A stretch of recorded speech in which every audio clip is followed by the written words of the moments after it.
ബാംഗ്ലൂർ പഠിക്കാൻ വരുന്ന പിള്ളേരും പിന്നെ ഇവിടെ ജോലി ചെയ്യുന്ന ആൾക്കാരൊക്കെ കള്ളും കഞ്ചാവാണ്. ഇതാണ് നമ്മളിപ്പോൾ ലാസ്റ്റ് കുറച്ച് ദിവസങ്ങളായിട്ട് സോഷ്യൽ മീഡിയയിൽ കാണുന്ന വാർത്തകൾ. എനിക്കും ഒരുപാട് മെസ്സേജ് കിട്ടി. ആൾക്കാർ ചോദിക്കുന്നുണ്ട്, മോനെ ബാംഗ്ലൂർ സേഫ് ആണോ? ഞങ്ങൾ നമ്മളെ മകനെ അല്ലെങ്കിൽ മകളെയൊക്കെ അവിടെ പഠിപ്പിക്കാൻ പ്ലാൻ ഉണ്ട്, എന്താണെന്ന് ചോദിച്ചിട്ട് കുറേ മെസ്സേജ് അയച്ചിട്ടുണ്ടായിരുന്നു. അപ്പോൾ അതിനുള്ള ഒരു ഉത്തരമായിരിക്കും ഈ വീഡിയോ. അപ്പോൾ നിങ്ങൾ കേട്ടതിൽ ഒരുപാട് കാര്യങ്ങൾ സത്യമാണ്. ബാംഗ്ലൂർ എന്ന സിറ്റിയിൽ ഡ്രഗ്സിൻ്റെ അവൈലബിലിറ്റി എന്ന് പറഞ്ഞു കഴിഞ്ഞാൽ വളരെ സുലഭമായിട്ട് ഇവിടെ ലഭിക്കുന്ന ഒരു സാധനമാണ് ഇത്. അപ്പം എങ്ങനെ നമ്മളെ കുട്ടികൾ ഇതിൽ അകപ്പെടുന്നു എന്ന് പറഞ്ഞു കഴിഞ്ഞാൽ പല രീതിയിലാണ് കാര്യങ്ങൾ. ഒന്നെന്ന് പറഞ്ഞു കഴിഞ്ഞാൽ ഈ ഡ്രഗ്സിൻ്റെ ഒരു വലിയൊരു മാഫിയ ഇതിൻ്റെ പിന്നിലുണ്ട്. അവർ നമ്മളെ എസ്പെഷ്യലി നമ്മളെ കോളേജ് സ്റ്റുഡൻസിനെ ടാർഗറ്റ് ചെയ്തുകൊണ്ട് ഒരുപാട് പരിപാടികൾ ചെയ്തിട്ട് നമ്മളെ സ്റ്റുഡൻസിൻ്റെ കയ്യിൽ നിന്നും പൈസ വാങ്ങാനും അവർക്ക് ഇത് ഫസ്റ്റ് ഫ്രീ ആയിട്ട് കൊടുക്കും, പിന്നെ അതൊരു അഡിക്ഷനായിട്ട് അവരെ നമ്മളെ സ്റ്റുഡൻസിനെ മുതലെടുക്കുന്ന ഒരു കാര്യം ഇവിടെ നടക്കുന്നുണ്ട്.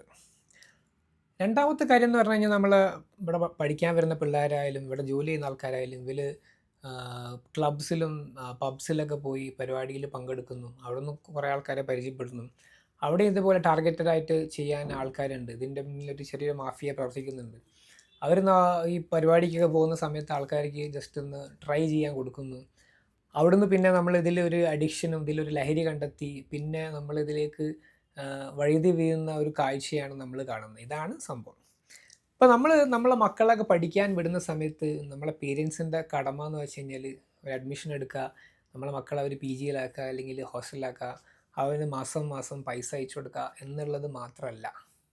അങ്ങനെയാണെങ്കിൽ നിങ്ങളെ മക്കളെ ബാംഗ്ലൂരോ ചെന്നൈയോ ഹൈദരാബാദിലേക്കൊന്നും പഠിക്കാൻ വിടാൻ നിൽക്കരുത്. ഒരിക്കലും സേഫല്ല. നമ്മളെ മക്കളെ കാര്യം നമ്മൾ അഡ്മിഷൻ എടുത്ത മുതൽ നമ്മൾ എല്ലാ മാസവും അവരെ വന്ന് ബാംഗ്ലൂരോ എവിടെയാണ് അവരെ വിസിറ്റ് ചെയ്യുക, അവരെ കാര്യങ്ങൾ ചോദിക്കുക. അവർ നമ്മളോട് പൈസ ചോദിക്കുകയാണ്, എക്സാമിൻ്റെ ഫീസ് അല്ലെങ്കിൽ അങ്ങനെയുള്ളൊരു ഫീസ് ഇങ്ങനെയുള്ള ഫീസ് എന്നൊക്കെ ചോദിക്കുമ്പോൾ നിങ്ങൾ ചോദിക്കുക, കോളേജിൽ വിളിച്ച് അന്വേഷിക്കുക, ഇങ്ങനെ ഒരു ഫീസ് ഉണ്ടോ, എൻ്റെ മോനോ മകളോ പൈസ വാങ്ങുന്നത് ഇതിന് എക്സാമിന് തന്നെയാണോ? ഇതൊക്കെ നമ്മൾ ശ്രദ്ധിക്കുക തന്നെ വേണം.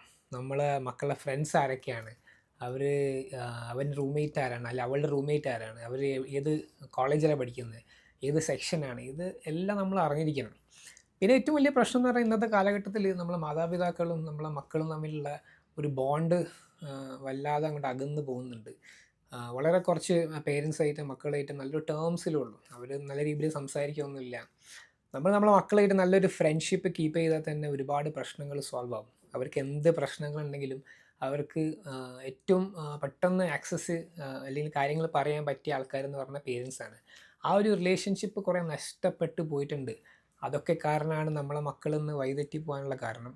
അപ്പോൾ ഇതൊക്കെയാണ് എൻ്റെ ഒരു ഇൻസൈറ്റ്സ്. ബാംഗ്ലൂർ അല്ലെങ്കിൽ നിങ്ങളിപ്പോൾ നിങ്ങളുടെ മക്കളെ എവിടേക്ക് പഠിക്കാൻ വിട്ട് കഴിഞ്ഞാലും നമ്മൾ നല്ലോണം അവരെ ശ്രദ്ധിക്കുക.